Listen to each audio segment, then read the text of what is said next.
हर घर नल की योजना। और मैं धन्यवाद दूंगा धामी जी कि आज 100 में से 900 घरों में पानी पहुंच गया है। ये जो परिवर्तन है, पहले यहां पर ईंधन की भी समस्या थी, लकड़ी बीनने के लिए जंगल में जाना होता था, क्योंकि कांग्रेस केरोसिन भी नहीं दे पाती थी, यानी मिट्टी का तेल भी नहीं दे पाती थी। और अब तो उज्ज्वला योजना के कनेक्शन,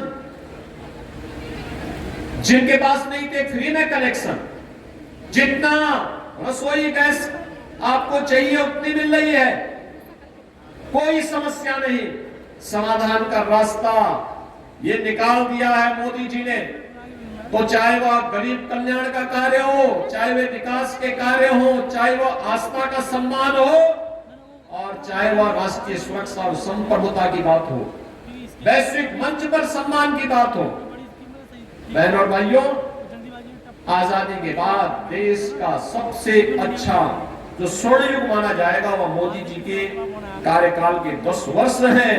और इसलिए मोदी जी के 10 वर्ष के कार्यकाल में भारत की जिन ऊंचाइयों को छुआ है, उसमें और तेजी आनी है। उस तेजी के लिए मोदी जी को तीसरा कार्यकाल भी चाहिए, तीसरा कार्यकाल भी चाहिए। मैं पूछना चाहता हूं बहनों और भाइयों, क्या कश्मीर में धारा 370 कांग्रेस हटा पाती? क्या हटा पाती? ये तो इन्होंने ही दी थी। ये समस्या, ये आतंकवाद का जो जहर है, जो धारा 370 से देश के धमनियों में घुल रहा था, ये देन कांग्रेस की है। ये किसी और ने नहीं दी, ये कांग्रेस ने दी ये बीमारी। मोदी जी ने बीमारी को हमेशा कभी समाप्त कर दिया। एक देश में 2 प्रधान, 2 विधान, 2 निशान नहीं चलेंगे, नहीं चलेगा जो आह्वान है, उस बात पूरा किया है मोदी जी के नेतृत्व में भारतीय जनता पार्टी ने। बहनों और भाइयों, 3 तलाक की कुप्रथा को समाप्त क्या कांग्रेस कर पाती? कांग्रेस को तो पीड़ा हो रही है कि उत्तराखंड ने समान नागरिक कानून क्यों पास कर दिया, यानी कांग्रेस को पीड़ा हो रही है, जबकि स्वागत किया जाना चाहिए। ये विवाह हो, वरासत हो, नागरिकता का हो, एक समान कानून हर नागरिक के लिए तैयार होना ही चाहिए। और यह कार्य उत्तराखंड सरकार ने किया है। मैं धामी जी को और उनकी पूरी कैबिनेट को हृदय से बधाई देता हूं। उत्तराखंड में बहुत पहले काम हो जाना चाहिए, लेकिन कार्य करने के लिए हिम्मत चाहिए। बहनों और भाइयों, देश की आस्था को सम्मान क्या कांग्रेस दे पाती? नहीं दे पाती।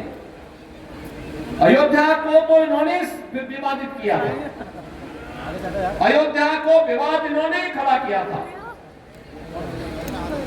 और बहनों और भाइयों, ये लोग चाहते ही नहीं थे कि अयोध्या की समस्या का समाधान हो। कांग्रेस हमेशा उस विवाद को टालती थी। और एक समय तो ऐसा भी आया था जब कांग्रेस नेतृत्व की सरकार थी, इन्होंने सुप्रीम कोर्ट में एक एफिडेविट दिया था और कहा था कि राम और कृष्ण तो हुए ही नहीं।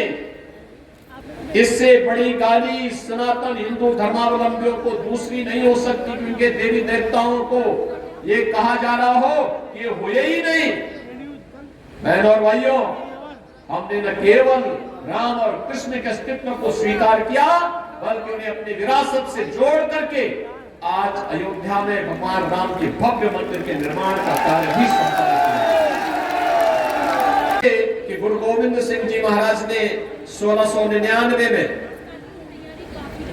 जब हिंदू धर्म की रक्षा के लिए खालसा पंथ की स्थापना की थी, उस समय उन्होंने घोष किया था कि सकल जगत में खालसा पंथ काजे, जगे धर्म हिंदू सकल भंड भाजे।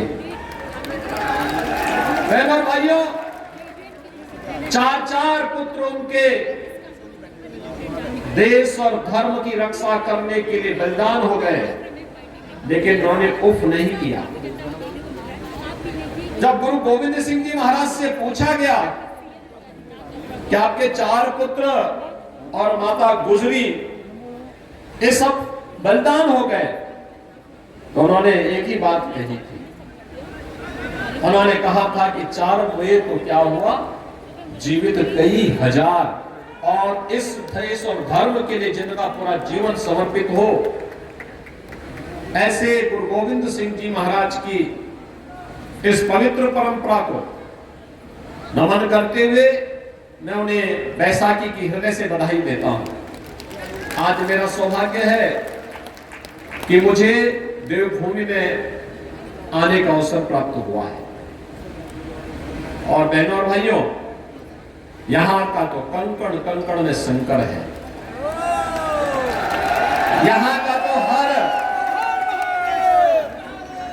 स्थल अपने आप में पवित्रता के भाव से भरा पड़ा है। और इसीलिए यहां पर जमरानी बांध की बात हो रही थी। मुझे याद है जब माननीय श्री धामी जी यहाँ के मुख्यमंत्री बने और उन्होंने मुझे बताया कि ये समस्याएं हैं, मैंने कहा एक दिन आप आ जाइए। और आए, मैंने कहा जितनी समस्याएं उत्तराखंड उत्तर प्रदेश की वर्षों से चली आ रही है, इन सब का एक झटके में समाधान निकाल दो। और उसी समय सारी समस्याओं का समाधान हो गया।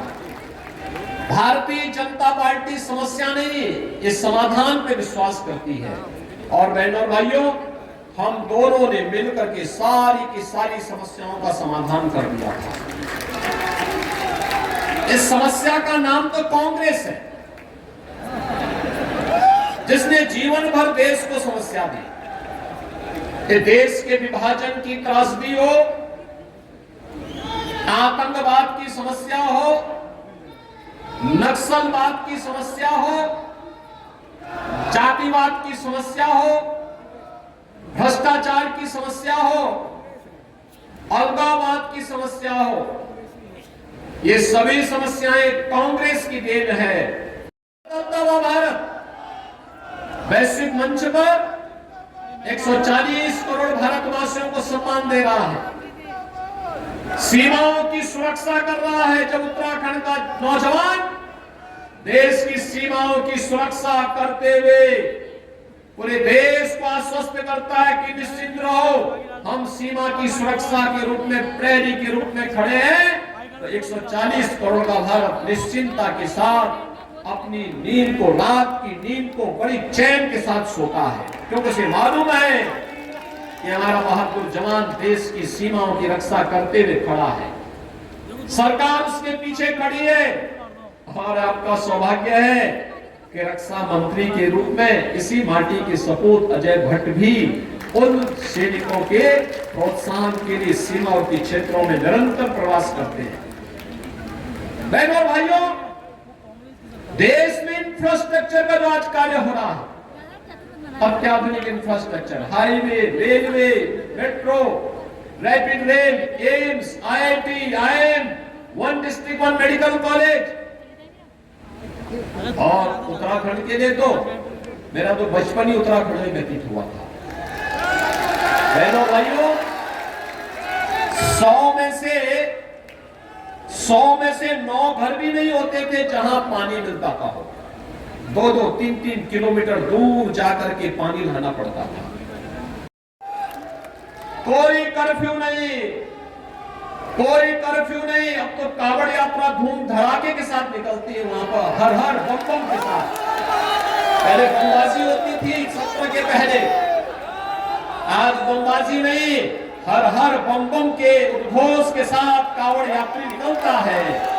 और जब निकल पड़ता है तो एक अद्भुत नजारा देखते हुए बनता है। बहनों और भाइयों, इससे अच्छा हम सुरक्षा भी दे रहे हैं, समृद्धि भी ला रहे हैं, नौजवानों की आजीविका का भी सम्मान किया जा रहा है और देश की आस्था को भी सम्मान देकर के विरासत को आगे बढ़ाने का कार्य हो रहा है। और ये सभी कार्य अगर कोई कर रहा है तो भारतीय जनता पार्टी कर रही है। मोदी जी के नेतृत्व में सभी कार्य देश के अंदर हो रहे हैं और इसीलिए आज हम सब आपके बीच आए हैं।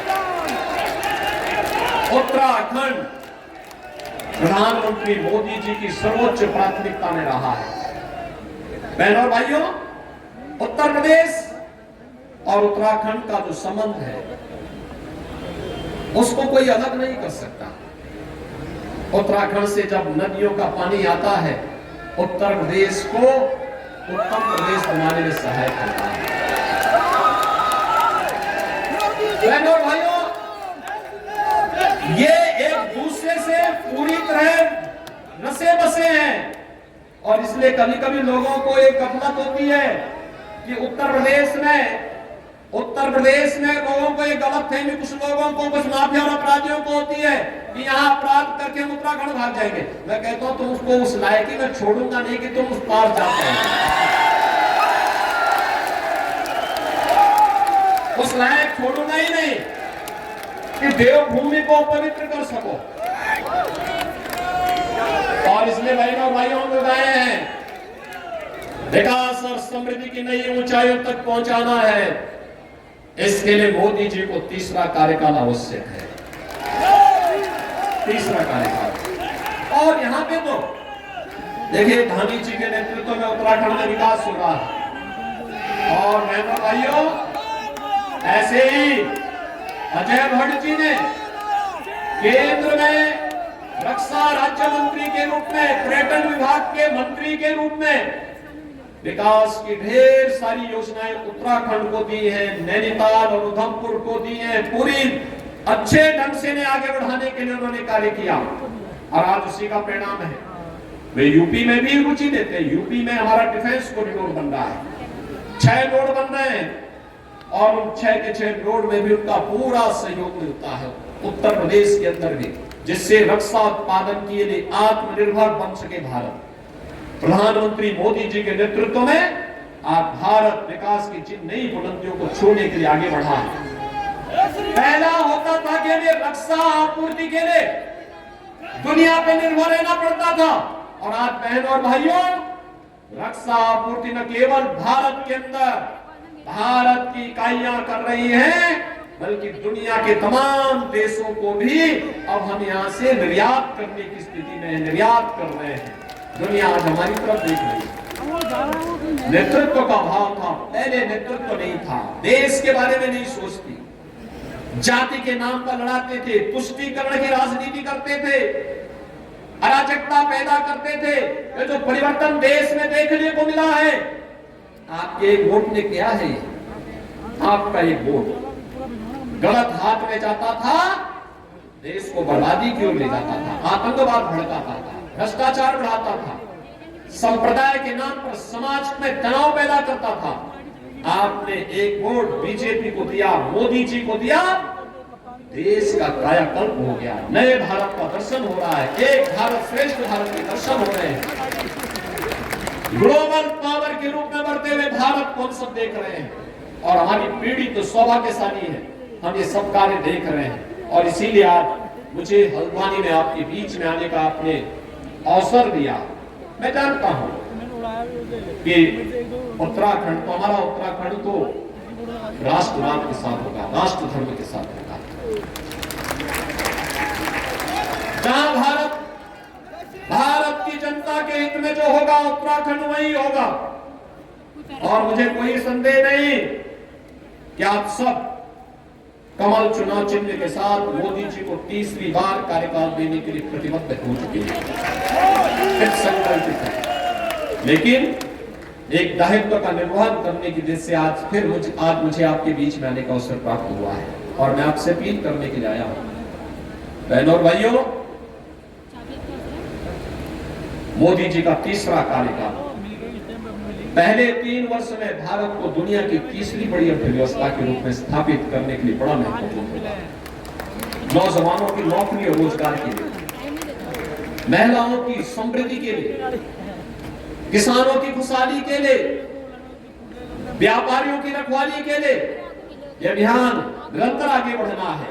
और उस अभियान को लेकर के आज हम सब आपके बीच में आए हैं। मैं आज के इस अवसर पर आप सबसे अपील करूंगा, पहले ही चरण में 19 अप्रैल को आपके यहाँ मतदान है। अब कुल 5 दिन आपके पास बचे हैं, प्रचार के लिए 4 दिन बचे हैं और इसी में रामनवमी भी है।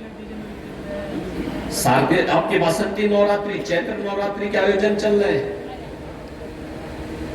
पर्व और त्योहारों की धूम मची हुई है। इन त्योहारों को भी मनाना है, घर घर जाकर के, अजय भट्ट बन करके, मोदी जी का प्रतिनिधि बन करके, और आश्वस्त करिए कि बाकी चीज की चिंता नहीं करनी है, केवल एक ही बात की चिंता करनी है, 19 अप्रैल को चाहे मौसम कैसा भी हो, एक एक वोट भट्ट जी के चुनाव चिन्ह, कमल चुनाव चिन्ह पर जाना ही है।